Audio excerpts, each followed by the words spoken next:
Bonjour, un épisode spécial Total Impro parce que je rentre des courses et ce n'est pas la composition des caddies des gens qui m'ont rendu folle cette fois. C'est le fait que tout le monde avait des AirPods dans les oreilles. Et en fait, ça fait longtemps que je me fais cette réflexion et que je vois des gens, même des enfants presque, des lycéens qui sont tout le temps avec leurs AirPods. Je suis des formations qui durent 8 heures toute la journée avec le prof, on est tous en visio. Et pareil, il y a certains des élèves de ma promo qui sont avec leurs AirPods toute la journée pour écouter le cours du prof, ou alors des gens qui font des footings avec leur AirPod. Je sais, ça va à l'encontre de la technologie, c'est extra les AirPods, on n'a plus à s'en mêler les fils, le démêler, c'est cool, ça va, oui, à l'encontre de la technologie, mais ça va dans le sens de votre santé, ce que je vais dire, donc écoutez-moi. Quand vous faites des footings, en plus, vous êtes des gens qui font attention à leur santé, donc on ne met pas des AirPods.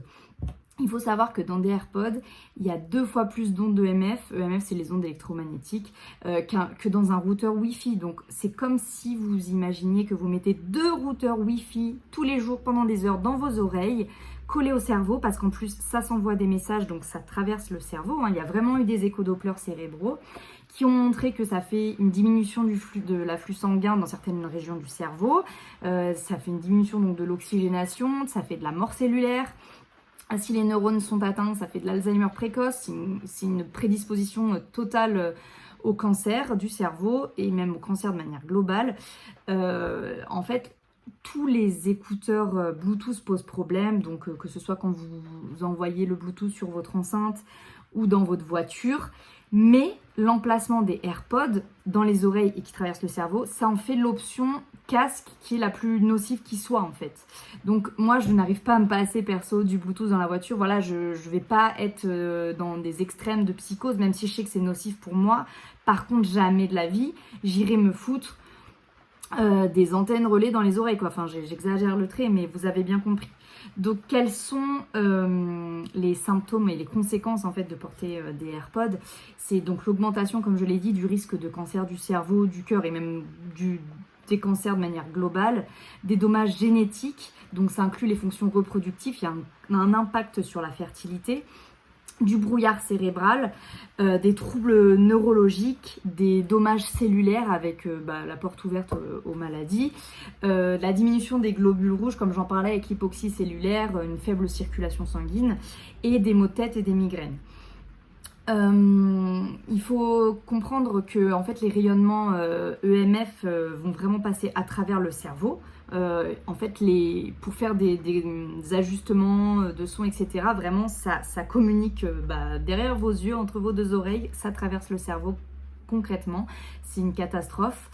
Il faut donc toujours utiliser des écouteurs filaires. D'ailleurs, même quand on passe un coup de fil, on ne pose pas le téléphone à son oreille, on se met plein d'ondes. On téléphone avec les écouteurs filaires. Sachez aussi que les gens qui portent des prothèses dentaires, ça c'est une petite anecdote en aparté, les gens qui portent des prothèses dentaires métalliques, donc qui contiennent notamment du mercure, ces prothèses dentaires se comportent comme des antennes relais. Donc ça va augmenter artificiellement l'intensité de l'exposition quand vous avez des prothèses et que vous êtes exposé à des radiations. Donc ça c'est cata. Alors je suis en impro, donc il faut que je réfléchisse à ce que je pourrais rajouter comme info très importante. Donc oui, que les émetteurs Bluetooth, ils envoient des signaux électriques dangereux à travers le cerveau. On va aller un peu plus loin. La nuit, on éteint son routeur Wi-Fi. On ne met pas son ordinateur portable sur les genoux, ça fait des troubles de la fertilité, c'est une catastrophe. D'ailleurs, même la souris d'ordi, elle grille notre main. Vous avez mal à la main, au bras, là. Les gens qui travaillent, vous avez besoin de faire ça, là. Vous vous rendez compte des fois? En fait, c'est quand votre ordi, il n'est pas en prise de terre. Alors, vous faites vos recherches pour les prises de terre. Moi, je peux vous montrer ça, par exemple, ça, ce n'est pas une prise de terre. Les prises de terre, vous savez, c'est il y a un 3e trou pour recevoir l'espèce de petite tige métallique. Ça, ce sera une prise de terre. Et là, on diminue totalement les radiations émises. Donc, ne vous étonnez pas les gens qui toute la journée travaillent avec leur ordi sur les genoux ou avec une souris avec l'ordi qui n'est pas branché en prise de terre. Qu'est-ce qu'on pourrait dire d'autre?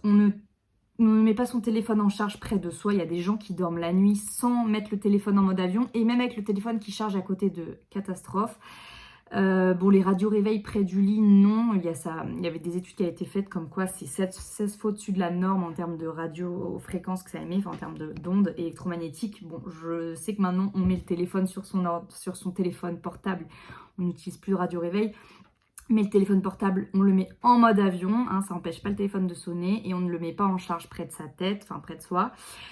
Ah voilà, les babyphones, pardon, je diverge, mais il faut que j'en parle rapidement. Les babyphones, vous aimez vos bébés, vous avez peur de la mort subite de nourrisson, donc vous allez leur mettre des babyphones avec des caméras connectées Bluetooth, Wi-Fi, si bidule mi. En fait, vous avez peur de la mort subite du nourrisson, mais vous êtes en train de tuer vos enfants à petit feu. Et oui, vous leur faites des séquelles, ce ne sera pas à court terme, ce sera à moyen long terme, mais vous êtes en train de les tuer. Donc non, les babyphones connectés, Wi-Fi, Bluetooth, caméra, tout ça, non, poubelle. Poubelle comme les AirPods, poubelle. On pourrait aller plus loin, je pourrais vous parler des micro-ondes et compagnie, parce qu'en plus des micro-ondes, en plus de faire des ondes, ça dénature complètement la composition de l'aliment qui devient toxique. Je vais pas trop vous embêter avec tout ça, mais vraiment du fond du cœur, les AirPods poubelle, je sais, ça va à l'encontre des avancées technologiques, mais il faut aller dans le sens de sa santé. Vous retournez aux écouteurs filaires.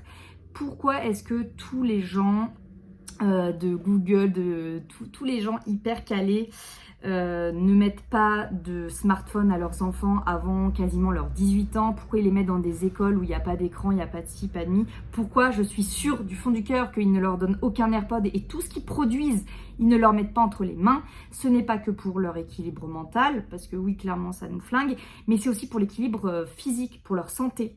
Donc, essayez de suivre un peu ces gens-là qui sont en train de faire du fric sur notre santé, qui sont en train de nous servir ils se servent de nous comme des cobayes volontairement ou involontairement. Le but, c'est surtout aussi de se faire de l'argent. Et puis en plus, on est trop nombreux sur Terre, donc ça les arrange bien que ça ait des atteintes sur notre fertilité, notamment. Bref, prenez soin de vous et jetez tout ça à la poubelle, s'il vous plaît. Je rajoute juste une petite information parce que je vois arriver les geeks qui vont me dire ouais, c'est de l'intox que tu sors, il y a plein d'articles qui disent le contraire. Déjà, c'est pas des articles scientifiques premièrement. Et deuxièmement, faites l'expérience par vous-même. Achetez un compteur de champ électromagnétique, hein, il ne vous mentira pas et comme ça vous en aurez le cœur net et vous verrez bien si on n'est pas en train de se moquer de vous, si tous les articles qui disent que ça n'est pas grave, c'est juste parce qu'en fait ça serait complètement catastrophique pour leur vente et pour toute la technologie qui sort, etc. Donc voilà, essayez de faire l'expérience par vous-même. Vous achetez des compteurs champ électromagnétique. Il y a des sociétés d'ailleurs qui ont ces appareils, qui les louent parce que c'est vrai que c'est cher à l'achat. Ou vous pouvez faire intervenir quelqu'un, enfin c'est pas cher et ce serait pour votre santé et ça vous fera une preuve formelle pour les réticents et les gens qui sont un petit peu paranoïaques quand on remet en question des évidences. Et puis surtout qu'ils ne comprennent pas que l'on se fait lobotomiser complètement par justement toutes les sociétés qui veulent nous vendre ce type de produit, qui diront non, il n'y a pas de risque, on en reparle dans 20 ans. Rappelez-vous, on avait dit combien de choses à sujet du tabac qui protège la gorge, etc. Enfin, là, je parle pas forcément d'un appareil électronique, mais combien il y a eu de cas de figure dans ce sens où on a dit que c'était hyper safe, enfin très sécure, il n'y a pas de souci, et que des années après, on revient sur ce qu'on avait dit parce qu'il y a des preuves enfin formelles alors que il y en avait déjà au départ. Donc voyez, soyez un petit peu précurseurs, pardon, je m'en mets les pinceaux, soyez un peu précurseurs, prenez soin de votre santé et n'attendez pas qu'on vous dise ah bah oui, il y a je ne sais combien de personnes qui ont des cancers du cerveau, qui ont des troubles de la reproduction, etc. avant d'agir. Allez, au revoir.